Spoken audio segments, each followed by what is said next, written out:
Bonsoir mesdames et messieurs, bienvenue dans ce journal et merci de vous informer sur la télévision de la famille.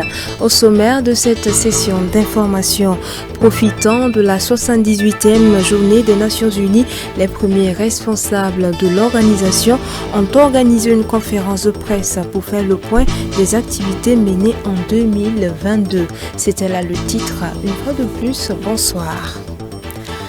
À l'occasion de la 78e journée des Nations Unies, les premiers responsables du système des Nations Unies étaient face à la presse ce mercredi en vue de faire le point des différentes activités menées au cours de l'année 2022. Un bilan satisfaisant dans l'ensemble malgré les défis sécuritaires que traverse le pays. Delphine Banissi, Gédéon Tapsova.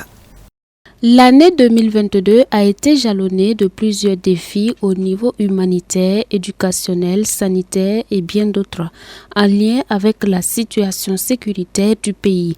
Et selon les représentants du système des Nations Unies au Burkina Faso, plusieurs de leurs activités ont été réorientées, reprogrammées ou même repensées pour s'adapter aux conditions d'accès difficiles de certaines zones. Pour cette année 2022, environ 400 milliards de francs CFA ont été mobilisés pour les différentes activités de développement et seulement 61% de la cagnotte a été utilisée. Donc ces activités ne sont pas systématiquement annulées telles qu'elles ont été planifiées, etc. Mais en général, nous restons flexibles, nous réorientons et en consultation avec les autorités pour adresser vraiment ces besoins pour toucher les populations. Mais comme vous l'avez vu dans les chiffres qui sont présentés sur le taux d'absorption, donc ça reste toujours un défi pour implémenter ces activités. Donc du coup, il s'agit de les reprogrammer. Les ressources sont encore disponibles, les discussions sont en cours, nous les reprogrammons pour que, dès que les conditions sont favorables, on pourra toujours les implémenter. Donc, le principe d'annulation n'est pas notre méthode ou notre façon d'agir. Apporter l'assistance pour sauver les vies des populations les plus vulnérables, tel est l'objectif principal du volet humanitaire du système des Nations Unies au Burkina Faso. Dans ce domaine, un bilan assez satisfaisant est dressé. Nous avons pu aider à peu près 900 000 personnes avec des soins de santé première en faisant l'extension des CSPS à travers les agents de santé de base communautaire. Nous avons pu apporter une assistance nutritionnelle. On a déjà entendu un chiffre et l'importance de faire venir les entrants nutritionnels. Et on a pu aider 765 000 enfants face à la malnutrition aiguë. La malnutrition aiguë sévère, où il y a aussi un besoin de soigner de côté la santé des enfants qui sont sévèrement malnutris. Nous avons pu mobiliser l'assistance a pris pour 393 000 personnes pendant l'année 2022 et soutenir l'éducation, l'accès à l'éducation pour 354 000 enfants qui n'ont pas l'accès parce que peut-être leurs écoles sont fermées, ils sont déplacés, ils ont besoin de soutien comme par des programmes très innovatifs, l'éducation à travers la radio, une collaboration aussi avec les radios publiques. Ce sont des chiffres, mais ce sont aussi des personnes dont on essaie de vraiment améliorer la qualité de vie dans un moment de détresse. L'UNICEF, le PNUD, l'OMS, pour ne citer que ceux-là, ont tous apporté leur contribution à différents niveaux pour l'atteinte des objectifs du plan cadre 2018-2023 de l'aide au développement du système des Nations Unies au Burkina Faso, selon les différents responsables. Faut noter que cette rencontre avec la presse entre dans le cadre des activités prévues à l'occasion de la 78e journée des Nations Unies qui s'est tenue ce mardi 24 octobre 2023. Retour sur la sortie de promotion à INSETA. Ils sont attendus sur le chemin du discipolat.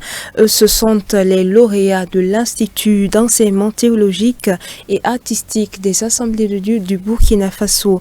Au nombre de 41, ils constituent la toute première promotion de INSETA. Les lauréats ont reçu leur parchemin de fin de formation en présence de parents, amis, connaissances et le corps ecclésiastique. Moïse Kinda, Odette Zonguina nous en disent plus dans cet élément.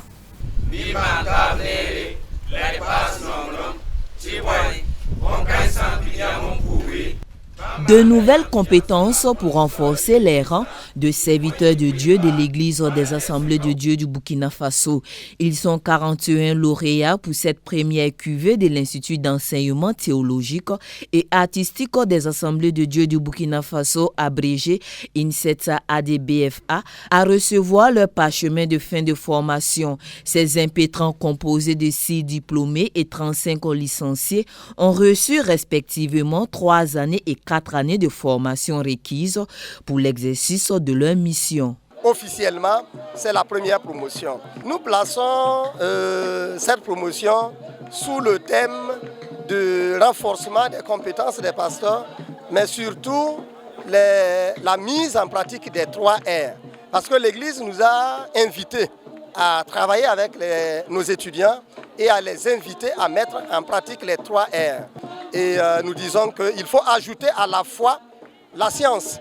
Et à la science s'ajoutera les autres choses. Malgré les épreuves de toutes sortes qui ont émaillé leur parcours, les lauréats ont confié être à la hauteur de la tâche qui les attend. J'ai reçu aujourd'hui un diplôme pastoral. Alors personnellement, je suis très fier parce que ça a été vraiment un grand voyage. Mais le Seigneur nous a accompagnés et aujourd'hui nous sommes à bon port. Et c'est une très grande chose pour nous de lui dire merci. Ma vision en tout cas, c'est servir Dieu convenablement au milieu des femmes, pourquoi pas aussi m'engager dans l'enseignement. Donc voilà pourquoi dans le thème de recherche, j'ai essayé d'explorer pour quelles raisons les femmes sont peu représentées dans le ministère d'enseignement au sein des Assemblées de Dieu. Ce qui m'a permis en tout cas d'avoir des résultats et la soutenance a été soldée donc par une note de 17 sur 20. Ces 4 ouvrages théologiques en langue morée, remis symboliquement au président du Conseil général des Assemblées de Dieu du Burkina Faso, sont le fruit du travail des impétrants. Impressionné par toutes ces prouesses, le docteur Étienne Zongo a encouragé ces derniers à persévérer dans ce élan. Je suis venu les encourager à suivre le mot d'ordre que Dieu a donné à son Église au Burkina Faso. Nous ne cessons de dire ça parce que nous avons foi que le Saint-Esprit nous a inspiré de suivre cette voie-là pour le succès.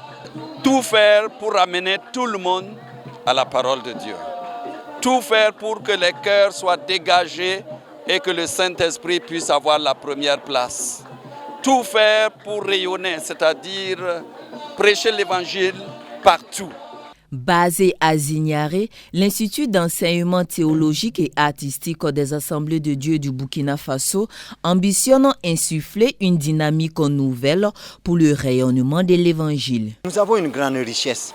Et quoi qu'on dise, même si on s'exprime en français, quand on est silencieux, on réfléchit dans sa langue maternelle.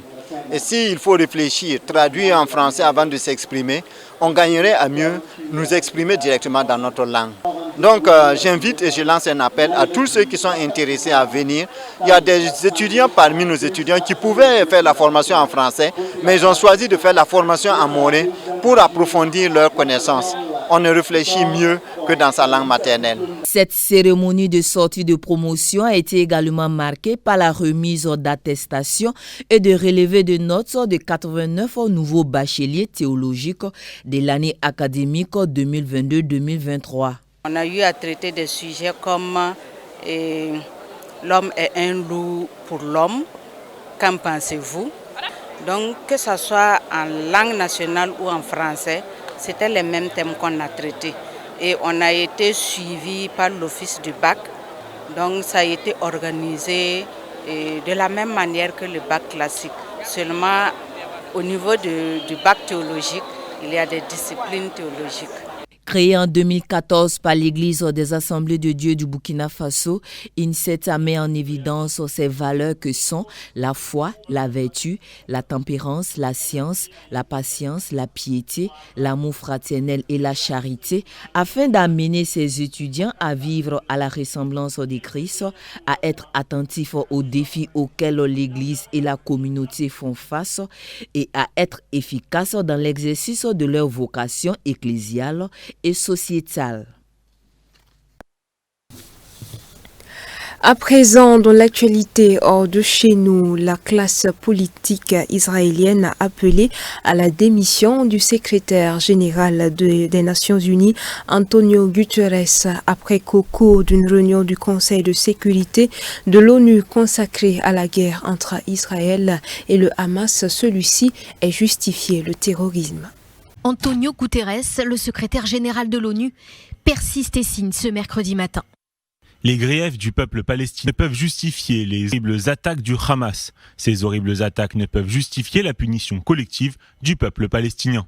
Après avoir rencontré plusieurs familles d'otages retenues par le Hamas dans la bande de Gaza, je réaffirme mon appel à la libération immédiate et inconditionnelle de tous les otages détenus à Gaza. Rien ne peut justifier les meurtres, les blessures et les enlèvements de civils par le Hamas. Ces propos ont été écrits quelques heures après d'autres déclarations choc du secrétaire de l'ONU lors d'un débat au Conseil de sécurité.